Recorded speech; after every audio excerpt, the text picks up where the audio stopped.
I still don't get. Okay, so LinkedIn is basically like Facebook, but for like working individuals, right? Where you have your resume posted. Like, I'm still trying. It started out that way. You're correct. That's what it was originally. It was originally just for professionals, working people to connect. But I think they're evolving it, like all businesses. They want the money. LinkedIn has really. It's so funny. I remember in 2000, like the year I got on Facebook. I got on Facebook in 2007, and I remember a bunch of us in my circle of friends, because we'd all worked in the industry, worked in different things, so we were very much kind of always the group of early adopters, and we were all discussing what we liked better, LinkedIn or Facebook. And my money was on Facebook at that time, because I was just kind of like, it's a more interesting, less complicated platform. Like everybody was coming out of MySpace. And the main reason that I was in love with Facebook is because it was just clean. Like there wasn't confusion that everybody's profile looked the same. LinkedIn, came along blue and white, but it was still like the functionality of it wasn't as clear as Facebook. And the functionality of it, to be honest with you, still isn't, I feel like could be clearer. But what they did do was very much establish themselves, like you're saying, Stacey, is a place for corporate and business. And if you're looking for a job, and if you're trying to present the most professional, presentation of yourself, then that's where you go. So I think it at a point it ceased to be an either or, because it's what are you trying to do? And a comic that I'm cool with. I mean, I think she's finally getting in more places now. But when I was like, okay, well, so-and-so, I want to tell you about more stuff. And she's like, well, I'm on LinkedIn. I was like, you're on what? And you're trying to do comedy? Like, girl, I was like, where's your Instagram? I don't have one. And then she was like, okay, well, I was like, well, girl, I don't even go on my LinkedIn. And I have all kind of, people who are trying to connect. Like, I couldn't believe it. Like, eventually she's finally gotten on to Instagram and all that good stuff. But I was like, you're doing what? You're where? No way. In my experience, LinkedIn is where people post a bunch of articles that they don't really give a fuck about to impress people they don't fucking know.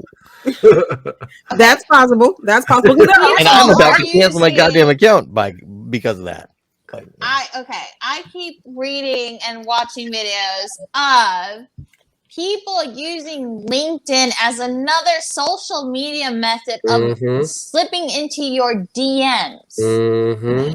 Men have the audacity of using Who wants to slip into your dirty mittens? Dirty mittens. It's not a nice way to talk about little baby kittens, all right? Who stole your mittens? No, I hope we're not. That's horrible. No, but LinkedIn, it's supposed to be something that's just for working professionals. That's technically what it's supposed to be. And I think, or people who, just like you said, Seven, who have professional things that they're seeking after. Because you can be unemployed and still get on there. Oh yeah. Be an owner of a business or an out-of-work actor. I mean, there's people who've hit us up to get on the podcast from LinkedIn. Interesting enough, LinkedIn? I mean, I'm on, because here's the thing. Like, but there are a lot of good companies on there, a lot of like entertainment companies, reality companies that are doing things. So you just have to really know how to navigate it, because even on this app that I'm on, Clubhouse, the VO artists on there are talking about, like, if you're trying to get certain types of VO work, go to LinkedIn and look up, these companies, look up, there are companies and you look up creative directors and artistic directors, and you will find people that you can start submitting your reel to. Yep. So I think, again, the issue I have with LinkedIn is I feel like it is not as self-user friendly as everything else. I think it is a very profound place to go, but to me, it's not. Like, when you step onto that landscape, you're like, what do I do? Like, you got to really talk like, hey, come here. Can you tell me what to do? Whereas if you step on the landscape of Facebook or everything else, it's just really clear. Like, even with little knowledge, you can go far on Facebook and Instagram. With little knowledge, you're like dead in the water on LinkedIn. Wait a second, Lauren. You met Stefan on LinkedIn? Did this man casting couch you? No, You no. met him on MySpace. On MySpace. I was looking. I'll give you the really quick scoop because we have a guest coming up soon. We were out of a bass player. Our bass player left the band, and I went on to MySpace because at that point in time it was a really hot place to find, other musicians, and I was looking for a bass player, and I sent a lot of people messages, and she could even tell you my message was not, "Hey baby, you hot, what's up?" It wasn't like that. It was like, "Oh, you play bass, I'd love you to try out for the band." It was not flirtatious. Oh, yeah. Casting couch. Yeah, no.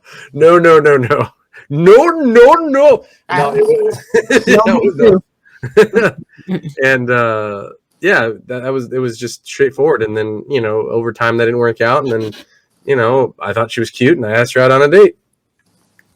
It was nothing crazy. Laura, was there a couch involved? No, there was no. There's nothing crazy going on. I think the funniest thing though was because I was into metal and horror movies and stuff, and she saw my shirt. And we're going to sit down, and she's like asking me like, "Are you one of the bad people? Are you like a weirdo?"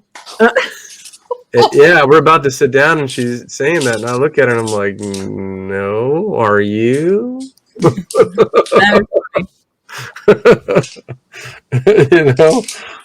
Oh man, and that's when I had long hair. My hair was way past my shoulder blades.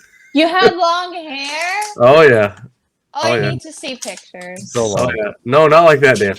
If I had hair going that way, that'd Like be when weird. I forget my mask. Oh, what? No, just not gonna work. I'm not one of those guys that goes in. This worked just fine. I got a doctor friend I know that tells me that this is good enough, and then the CDC can go fuck themselves. Yep. Dan, Yep, be honest. yep. Be honest. Does that was a whole lot. What just happened? Yeah, yep. The places where they end their sentences. Yep. Dan, Don't go there. There's gators in their backyards. Gators? What's Yeah, up right. there? I'm sorry. Oh, boy. I had to leave for a little bit. Where did you meet your wife on MySpace, Dan? Tell the truth. No. Tell the truth. No, I met my wife because I was single and I had given up looking for women because I thought there was no hope in it at all. And then my friend said, "Hey, you're going to the beach with us today." And I go, "Why do you say I'm going?" He goes, "Oh, you're going." And then they hooked us up, and it was supposed to be just like a fun thing, and then we ended up actually liking each other. So Hey, that helps. Yeah. It helps. because we were both like, we had a relationship, and then I don't know. I think it was a whole year single. I don't remember. It's a sad time. I call it the dark ages, and yeah. But what's funny is I meet someone like 2 weeks after I go, "Fuck this, I'm not looking anymore," and it's like, oh, that's right. They can smell it on you. Right, that's how that always goes. Fuck. Desperation? They can smell like you're trying.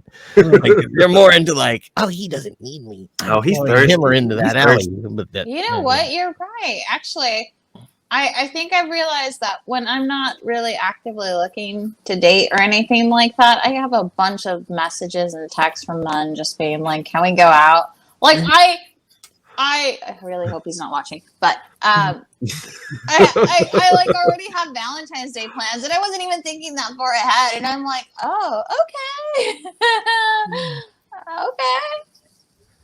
I mean, I wasn't expecting it. Like I thought, I'm like, can I date? It's a pandemic. Is it socially acceptable to date right now, or should I just not shave for the next month again?